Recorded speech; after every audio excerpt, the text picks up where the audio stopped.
नमस्कार मित्रांनो, आज आपण इनहेरिटन्स अँड व्हेरिएशन या चॅप्टर मध्ये back cross, test cross, out cross आणि रेसिप्रोकल क्रॉस हे घटक पाहणार आहोत। या आधी आपण असं पाहू की मेंडलला हे सर्व क्रॉस करण्याची गरज का पडली। तर मेंडलनं समजा आपण हाईट हा जेनेटिक कॅरेक्टर कन्सिडर करून मेंडलनं जो एक मोनोहायब्रिड क्रॉस घडवून आणलं, त्या मोनोहायब्रिड क्रॉस मध्ये मेंडलला F2 जनरेशन मिळालं होतं। ते capital T capital T, capital T small T, capital T small T आणि स्मॉल टी असं F2 जनरेशन मेंडलला मोनोहायब्रिड क्रॉस करताना मिळाली होती। त्यानंतर मेंडलनं काय केलं, या F2 जनरेशन मध्ये जितकेही प्लांट्स मिळाली होती त्या सर्व प्लांट्स त्याने सेल्फ क्रॉस घडवून आणलं। या ठिकाणी प्रत्येक 4 प्लांट पैकी 3 प्लांट कसे होते टॉल आणि एक प्लांट कसा होता डॉप्स। याला आपण म्हणतो फिनोटायपिक रेशो। जो फिनोटायपिक रेशो आला होता मेंडलचा F2 जनरेशन मध्ये तो 3:1 आला होता। त्याच पद्धतीने जीनोटायपिक रेशो, हे जे जीन्स एलिल्स आहेत त्याचा रेशो कसा आला होता, प्युअर टॉल 1, हे 2 हायब्रिड टॉल आणि हा एक डॉप प्लांट। म्हणजे जो जीनोटायपिक रेशो मेंडलला मिळाला F2 जनरेशन मध्ये तो 1:2, 2:1। त्यानंतर मेंडलनं F2 जनरेशन मध्ये जेवढेही प्लांट्स मिळाली त्या सर्व प्लांटचं सेल्फ क्रॉस केल्यानंतर पुढे काय रेशो मिळतो याचा अभ्यास करण्यासाठी त्याने F2 जनरेशन मधील सर्व प्लांटचं सेल्फ क्रॉस घडवून आणलं।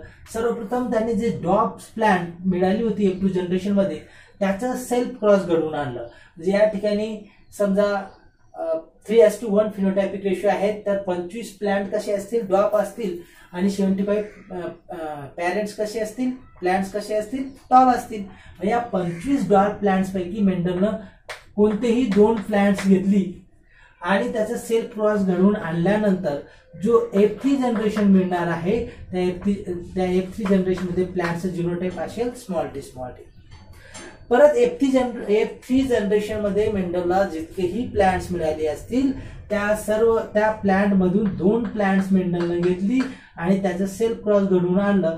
परत F4 नावाचा जो जनरेशन मेंडलला मिळाला तो सुद्धा त्याचा जीनोटाइप सुद्धा स्मॉल टी होता। याच्यावरनं मेंडलनं एक निष्कर्ष काढलं की जे डॉप्स प्लांट आहेत F2 जनरेशन मध्ये त्याचा सेल्फ क्रॉस घडवून आणल्यानंतर पुढचे सर्व जनरेशन आपल्याला डॉप प्लांट्स मिळतात। म्हणजेच डॉप प्लांट्स मध्ये जे जीनोटाइप असतात ते होमोझायगस असतात। म्हणजे दोघे एलिल्स सेम असतात। होमोझायगस कंडिशन असेल तरच आपल्याला डॉप प्लांट मिळू शकतो, हे कन्क्लुजन किंवा निष्कर्ष मेंडलनं काढला। त्यानंतर मेंडलनं या 3 टॉल प्लांट पैकी प्रत्येक 4 पैकी 3 प्लांट टॉल होती, याचा सुद्धा सेल्फ क्रॉस घडवून आणण्याचा प्रयत्न केला। बाय चान्स मेंडलकडनं हे 2 प्लांट सेल्फ क्रॉस करताना असे घेतले गेले असतील असं आपण समजू आणि यांचा सेल्फ क्रॉस केल्यानंतर याचा जो गॅमेट असेल तो कॅपिटल टी, याचा सुद्धा कॅपिटल टी। म्हणजे पुढची जी जनरेशन असेल F3 जनरेशन, त्या F3 जनरेशन मध्ये मिळालेल्या प्लांटचं जीनोटाइप कसा असेल, कॅपिटल टी। म्हणजे सर्व प्लांट्स टॉल असतील। परत याचं सेल्फ क्रॉस घडवून आणलं मेंडलनं आणि पुढची जनरेशन F4 जनरेशन मिळवण्याचा प्रयत्न केला। तर पुढच्या जनरेशन मध्ये मिळणारे जे प्लांट्स मेंडलला मिळाले ती सुद्धा सर्व कशी होती, टॉल प्लांट्स होती आणि त्याचा जीनोटाइप सुद्धा कॅपिटल टी असाच होता। एक सुद्धा डॉप प्लांट या ठिकाणी मेंडलला मिळाले नाहीत। हे जे 25% आहेत याच्यापैकी, म्हणजे हे 25% आणि डॉप 25%, हे प्युअर टॉल आणि प्युअर डॉप होते, हे मेंडलला निष्कर्ष मिळाले। परंतु त्याच वेळेस मेंडलनं ज्या वेळेस समजा असे 2 हेट्रोझायगस किंवा हायब्रिड टॉल प्लांट्स घेतले, कॅपिटल टी स्मॉल टी, त्याचा क्रॉस त्याने कॅपिटल टी स्मॉल टी म्हणजे सेल्फ क्रॉस घडवून आणलं आणि मेंडलनं ज्या वेळेस F3 जनरेशन पाहिलं त्यावेळेस मेंडलला ही प्लांट कशी मिळाली, एक प्युअर टॉल, 2 हायब्रिड टॉल आणि एक प्युअर टॉल। जसा रेशिओ F1 जनरेशनच्या सेल्फ पॉलिनेशन केल्यामुळे मिळाला होता तसं सेम जनरेशन मेंडलला F2 जनरेशन मध्ये जे हेट्रोझायगस टॉल प्लांट्स आहेत त्यांचा सेल्फ क्रॉस केल्यामुळे मिळत होता। आणि याचा फिनोटायपिक रेशो हा 3:1 असे होते आणि जीनोटायपिक रेशो हे सुद्धा 1:2:1 पहा. म्हणजेच F2 जनरेशन मध्ये काही प्लांट असे होते same to same F1 generation मध्ये जे प्लांट्स होते त्यांच्यासारखेच. म्हणजेच यांचा सेल क्रॉस केल्यानंतर पुढचे प्रत्येक जनरेशन मध्ये हा 3:1 रेशो किंवा 1:2:1 रेशो मिळत होता. आणि म्हणून मेंडलनं असं निष्कर्ष काढलं की जे 75% टॉल प्लांट्स आहेत त्या 75% टॉल प्लांट्स मध्ये 50% प्लांट असे आहेत की ते सेम टू सेम F1 सारखे आहेत. म्हणजे कसे हायब्रिड टॉल आहेत, प्युअर टॉल नसून हायब्रिड टॉल आहेत. आणि त्यांचा सेल्फ ब्रीड केल्यानंतर जो F1 जनरेशनचा सेल्फ ब्रीड केल्यानंतर जो रेशिओ मिळतो तसाच रेशिओ मिळतो असं मेंडलला आढळलं. आणि म्हणून मेंडलला असं ठरवलं की जे 75% टॉल प्लांट्स आहेत यांचा क्रॉस त्यांच्या पॅरेंट सोबत, त्याचे प्युअर पॅरेंट्स, मेंडलला मोनो हायब्रिड क्रॉस करताना प्युअर लाईन, मेंडलला माहित होतं की जो प्युअर टॉल प्लांट असेल त्याचा जिनोटाइप कॅपिटल टी आणि जो प्युअर टॉल प्लांट्स त्यांनी घेतलं त्याचं जिनोटाइप स्मॉल टी म्हणजे प्युअर. हे त्याने एक्सपेरिमेंट केल्यानंतर, एक्सपेरिमेंट नुसार सिद्ध केल्यानंतरच प्युअर टॉल आणि प्युअर डॉग प्लांट्स मेंडलनं घेतली होती. आणि म्हणून हे जे टॉल प्लांट्स आहेत याचा क्रॉस मेंडलनं कोणासोबत घडवून आणलं, त्यांच्या पॅरेंट सोबत.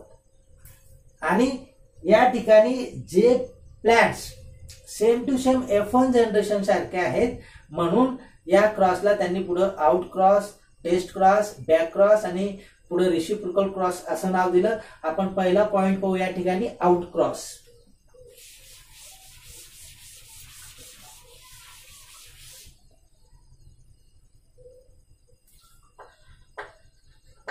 Out cross, it is a cross between F1 hybrid and its dominant parent. It is called as the outcross. मेंडलनं काय केलं की F2 जनरेशन मधील जे plant same to same F1 सारखे होते की ज्याचा सेल्फ ब्रीड केल्यानंतर रेशो 3:1 फिनोटायपिक रेशो मिळत होता आणि 1:2:1 जिनोटायपिक रेशो मिळत होता. म्हणून त्या प्लांट्सला त्याने F1 हायब्रिड सारखे असल्या कारणाने F1 हायब्रिडचाच क्रॉस त्यांच्या पॅरेंट सोबत घडवून आणलं आणि याला त्यांनी मेंडलने आउट क्रॉस असं नाव दिलं. मेंडलनं काय केलं, एक टॉल प्लांट घेतला, त्याचा फिनोटाइप कसा होता, इज टॉल. आणि टॉल हा कॅरेक्टर कसा आहे, डॉमिनंट. आणि जिनोटाइप जो टॉल प्लांट F1 हायब्रिड, कारण मेंडलला F1 हायब्रिडचं जिनोटाइप्स माहित नव्हतं. जो जिनोटाइप्स F1 हायब्रिडचं मेंडलला कसं होतं माहित नव्हतं, म्हणजे अननोन, माहित नसलेलं. म्हणजे तो कॅपिटल टी असू शकतो टॉलनेससाठी किंवा कॅपिटल टी स्मॉल टी असू शकतो टॉलनेससाठी. टॉल प्लांट्स मध्ये हे दोन जिनोटाइप्स असू शकतात. आणि याचं क्रॉस त्यांनी त्याच्या डॉमिनंट पॅरेंट सोबत घडवून आणलं. आपण मोनो हायब्रिड क्रॉस मध्ये पाहिलेलं आहे की मेंडलने एक प्युअर टॉल प्लांट आणि त्याच्या क्रॉस प्युअर डॉट प्लांट मध्ये त्यानंतर जी F1 जनरेशन मेंडलला मिळत होती ती कॅपिटल टी आणि स्मॉल टी अशी होती. म्हणून मेंडलला काय केलं की ज्यावेळी F1 जनरेशन मधील हायब्रिड टॉल प्लांटचं क्रॉस डॉमिनंट पॅरेंट सोबत घडवून आणलं त्याला त्याने आउट क्रॉस नाव दिलं. आउट क्रॉस का दिलं ते आपण पुढे पाहू. या ठिकाणी आपण पुनिट स्क्वेअर मेथडनं याचे जे मेल गॅमेट्स असतील या प्लांटचे, जो त्याचे पॅरेंट्स आहेत प्युअर पॅरेंट, ते आपण हॉरिझॉन्टल साइडला घेतलीत आणि हे जे F1 हायब्रिड प्लांटचे गॅमेट्स आहेत त्याला आपण फिमेल मानलं आणि त्याचे गॅमेट्स व्हर्टिकल साइडला घेतले. त्यानंतर याचा आणि याचा गुणाकार कॅपिटल टी, याचा आणि याचा गुणाकार कॅपिटल टी, याचा आणि याचा गुणाकार कॅपिटल टी स्मॉल टी आणि याचा आणि याचा गुणाकार capital T small T. All plants were tall. मेंडलला सर्व प्लांट्स टॉल मिळाली ज्यावेळेस त्यांनी आउटक्रॉस घडवून आणलं. आणि ऑल वेअर टॉल, सर्व प्लांट कसे होते, टॉल होते. त्याच पद्धतीनं जर तो F1 हायब्रिडचे जिनोटाइप कॅपिटल टी असेल त्यावेळेस परत पुनिट स्क्वेअर मेथड मध्ये आपण याचा पॉसिबल जिनोटाइप काढण्याचा प्रयत्न करू. याला आपण मेल गृहीत धरलं आणि त्याचे गॅमेट्स ओरिजिनल साईडला, याला फिमेल गृहीत धरलं F1 हायब्रिडला आणि त्याचे गॅमेट्स आपण व्हर्टिकल साईडला. त्यानंतर या दोघांचा गुणाकार कॅपिटल टी या दोघांचा कॅपिटल टी या दोघांचा कॅपिटल टी आणि या दोघांचा कॅपिटल टी. या ठिकाणी सर्व प्लॅन्ट जी मेंडलला मिळाली जर F1 हायब्रिडचं जिनोटाइप कॅपिटल टी असेल त्यावेळी सर्व प्लॅन्ट कशी मिळाली, प्युअर 100% प्युअर टॉल. आणि या ठिकाणी टॉल 100% टॉल आहेत परंतु 50% प्युअर टॉल आणि 50% हायब्रिड टॉल असे प्लॅन मिळाले.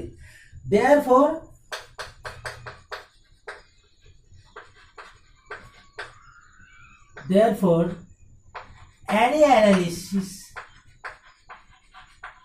any analysis cannot possible in F1 generation.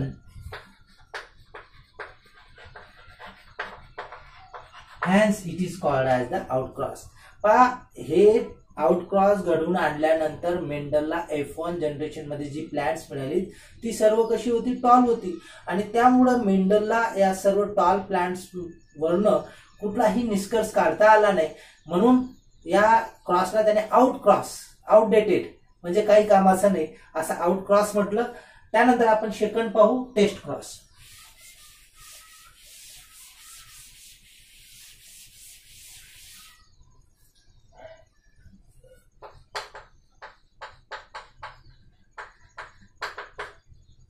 Taste cross definition आहे, इट इज अ क्रॉस, हे एक क्रॉस आहे between F1 hybrid and its recessive parent.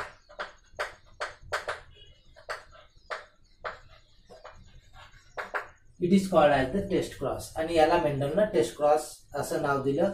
सर्वप्रथम मेंडलनं F1 हायब्रिडचं क्रॉस त्याच्या डोमिनंट पॅरेंट सोबत घडवून आणलं आणि त्या क्रॉस वरून F1 जनरेशन मध्ये सर्व प्लांट्स टॉल मिळाली. म्हणजे मेंडलला कुठलाही रिझल्ट मिळाला नाही आणि त्यामुळे त्या क्रॉसला मेंडलनं आउटक्रॉस असं नाव दिलं.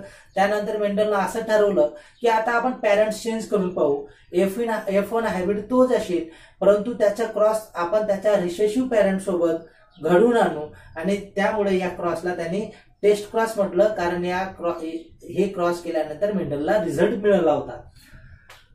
म्हणून आता आपण सर्वप्रथम पाहू परत F1 हायब्रिडचा क्रॉस मेंडलनं रिसेसिव्ह पॅरेंट सोबत घडवून आणलं.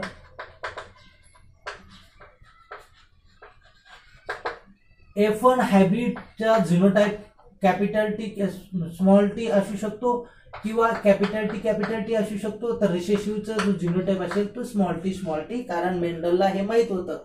पॅरेंट्स घेताना अनेक एक्सपेरिमेंट केल्यानंतर त्याने प्युअर डॉफ प्लांट घेतला होता आणि त्याच्यामध्ये दोघं जिनोटाइप स्मॉल टी असतील हे निष्कर्ष मेंडलनं काढलेलं होतं.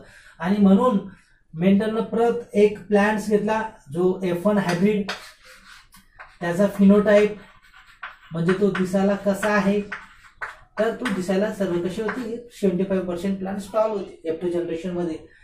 आणि हा कॅरेक्टर टॉलनेस हा कॅरेक्टर पी प्लांट मध्ये कसा आहे, डॉमिनंट आहे. आणि या टॉल प्लांटचा जिनोटाइप मेंडलला माहित नव्हतं, अननोन. म्हणजेच हा प्लांट कसा असू शकतो, कॅपिटल टी असू शकतो किंवा कॅपिटल टी स्मॉल टी असेल तरी तो टॉल असेल. आणि याचे क्रॉस मेंडलनं त्याच्या रिसेसिव्ह पॅरेंट सोबत घडवून आणलं. आणि काय रिझल्ट मिळाला मेंडलला पा परत आपण पुनिट स्क्वेअर मेथड मध्ये एका साईडला मेल गॅमेट्स घेतो आपण, समजा याला मेल गॅमेट्स म्हणू, आणि दुसऱ्या साईडला फिमेल गॅमेट्स, हा प्लांट्स आपण फिमेल कन्सिडर करू. गुणाकार केला capital T small T, capital T small T, या ठिकाणी स्मॉल टी आणि स्मॉल टी, म्हणजेच या ठिकाणी मेंडलला 50% टॉल प्लांट मिळाले आणि 50% ड्वार्फ प्लांट मिळाले. ड्वार्फ प्लांट, किंवा आपण फिनोटायपिक रेशोचा जर विचार केला तर हा फिनोटायपिक रेशिओ 1:1 येतो, कारण दिसायला 50% प्लांट टॉल आहेत आणि 50% प्लांट कसे आहेत, डॉफ आहेत, म्हणून फिनोटायपिक रेशिओ आला 1:1. त्याच पद्धतीने genotypic ratio,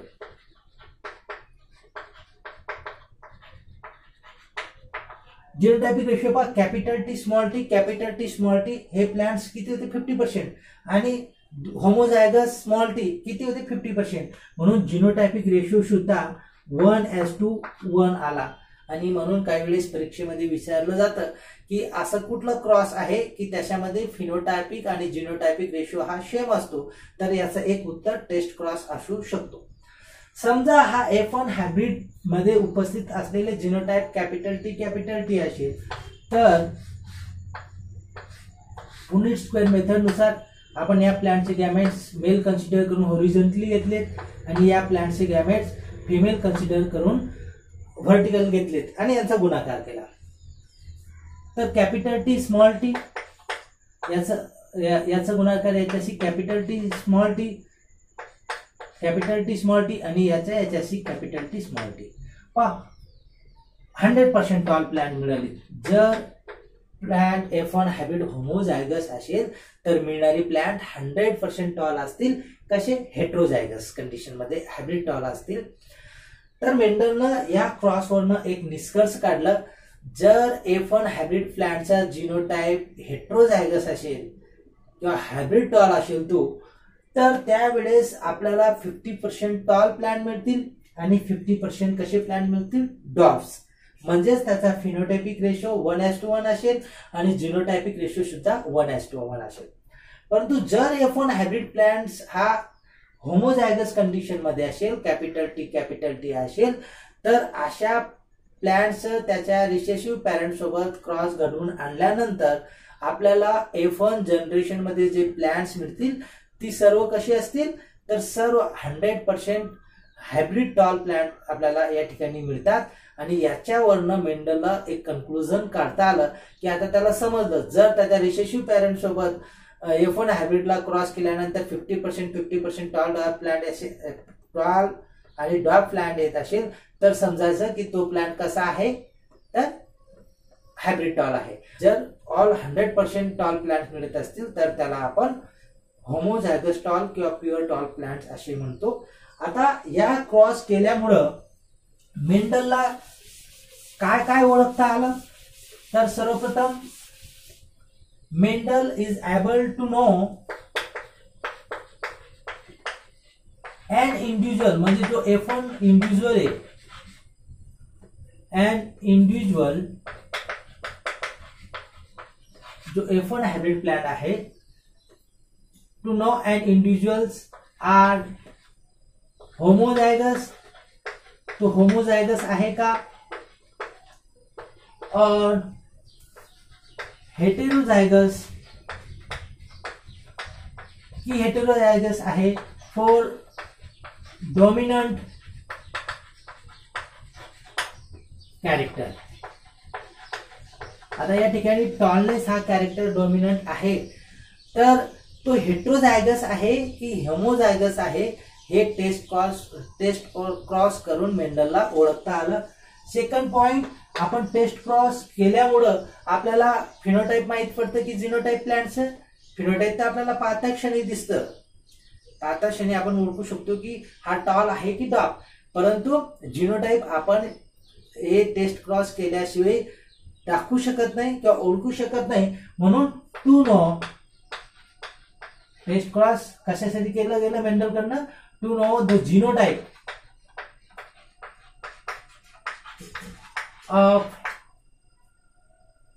to know the genotype of F1 hybrid. F1 हायब्रिडचं जिनोटाइप काय आहे हे ओळखण्यासाठी मेंडलनं टेस्ट क्रॉस केलं. त्यानंतर पुढचा पॉइंट, ह्या टेस्ट क्रॉस केल्यामुळं आपल्याला हे माहित पडलं की the phenotype and genotype in test cross, the phenotype and genotype in test cross is same. दोघांचा जो रेशो असतो तो सेम असतो. That is 1:1. फिनोटायपिक रेशो पण 1:1 येतो. 50% ऑफ 50% ऑफ. आणि जिनोटायपिक रेशो सुद्धा 1:1 येतो. म्हणजे कॅपिटल टी स्मॉल टी आणि स्मॉल टी अशा पद्धतीनं हे तिघं पॉइंट्स मेंडलला टेस्ट क्रॉस केल्यानंतर माहीत पडलेत. आणि म्हणून टेस्ट म्हणजे चेक करणे, मेंडलला F1 हायब्रिडचा जिनोटाइप काय आहे ते ह्या क्रॉसवरनं माहीत पडलं, टेस्ट क्रॉसवरनं. ज्यावेळेस त्याने F1 हायब्रिडचा क्रॉस त्याच्या रिसेसिव्ह पॅरेंट सोबत घडवून आणलं आणि म्हणून या क्रॉसला त्याने टेस्ट क्रॉस असं नाव दिलं. यानंतर आपण बॅक क्रॉस पाहू.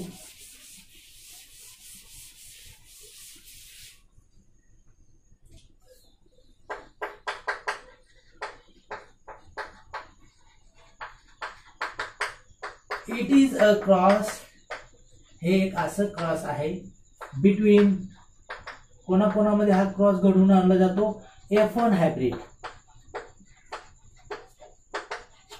अँड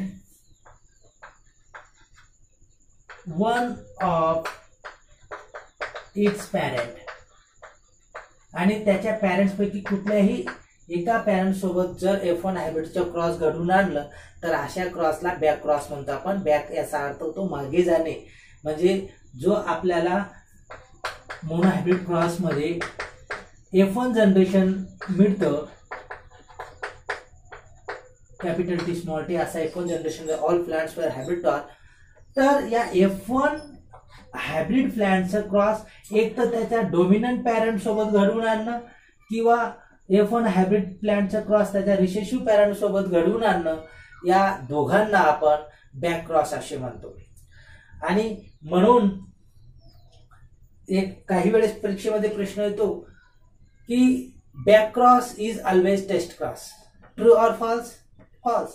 कारण बॅक क्रॉस हा टेस्ट क्रॉस असू शकत नाही. टेस्ट क्रॉस आपण कशाला म्हणतो? ज्यावेळेस F1 हायब्रिडचा क्रॉस त्याच्या रिसेसिव्ह पॅरेंट सोबत घडवून आणलं जातं. F1 हायब्रिड आणि रिसेसिव्ह पॅरेंट्स यांच्यामध्ये जर क्रॉस घडवून आणलं गेलं तर याला आपण टेस्ट क्रॉस म्हणतो. आणि test cross include in a back cross, आणि टेस्ट क्रॉस हा बॅक क्रॉस असू शकतो. परंतु जर F1 हायब्रिड या प्लांटचा आपण क्रॉस डॉमिनंट पॅरेंट सोबत घडवून आणला तर आपण याला टेस्ट क्रॉस म्हणू शकत नाही, तर याला आपण म्हणतो आउट क्रॉस. म्हणून आउट क्रॉस आणि test cross is a back cross. Out cross आणि टेस्ट क्रॉस दोघांना एकत्र केलं तर त्याच्यापासून आपल्याला बॅक क्रॉस मिळतं. परंतु every back cross is a test cross म्हटल्यावर याचं उत्तर येईल रॉंग. कारण प्रत्येक बॅक क्रॉस हा टेस्ट क्रॉस असू शकत नाही, परंतु प्रत्येक टेस्ट क्रॉस हा बॅक क्रॉस असू शकतो, हे विधान खरं आहे. यानंतर आपण पाहू रेसिप्रोकल क्रॉस.